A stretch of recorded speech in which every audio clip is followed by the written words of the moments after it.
on average, the children that we work with at the Post Institute, the families that we work with, have been in some form of psychotherapy for 7 years.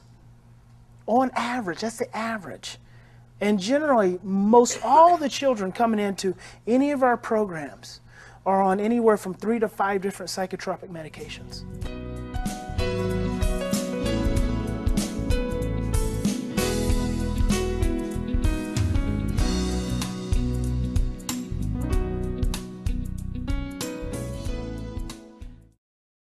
These are the essential 3.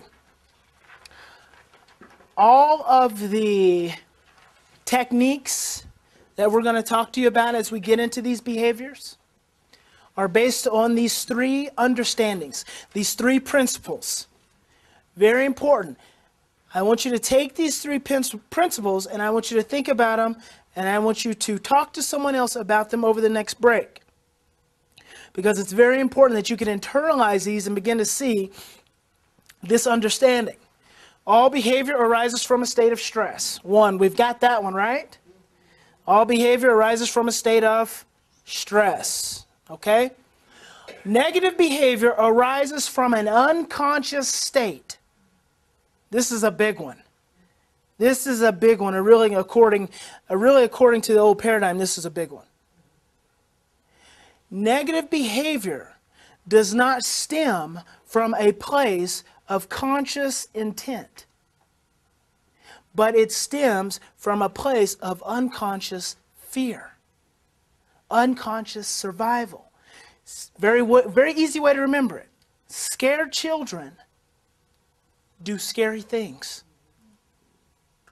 Scared children do scary things. Negative behaviors arise from an unconscious place. So when you say to that child, "Why did you do that?" and he says, "I don't know," he doesn't know because it came from an unconscious place. It didn't come from a cognitive place, much less a conscious place. And that's a very hard one for us to grasp because we've tied a lot of intent to children's misbehaviors. We've tied a lot of negative intent to their misbehaviors. Well, he did that just to make me mad, or he's just pushing my buttons, or she knew that that's the one thing that'd really get me. So there's lots of intent we've tied to children's behaviors, which just isn't there. It's just not there without the previous feeling of threat and fear. When I feel threatened and afraid, then yes, I do things. But it is not just to hurt you. It is to protect me. It is for my survival. It is not just to hurt you. Dan? So if I'm going to take a cognitive perspective and say, now look, because I'm an adult and I can do these things because I'm smarter than this child who's in a place of cognitive distortion anyway, A, B, C, D, E, F, G. Don't you see it? That's exactly how you did it. Now admit it. There's no way he's going to admit it because he's scared. So he's going to say, no, you missed a step. And this is why I did what I did. So what I don't want to do is try to lay it out for him to understand it. What I do want to do is I want to address him from an emotional perspective that doesn't even lay out 1, 2, 3, 4, 5, but says, Dan, I think the other day you were feeling pretty overwhelmed. Well, what are you talking about? Well, because when you do A, B, C, D, E, F, G, that tells me that you were probably pretty scared, or probably pretty angry, or probably pretty overwhelmed.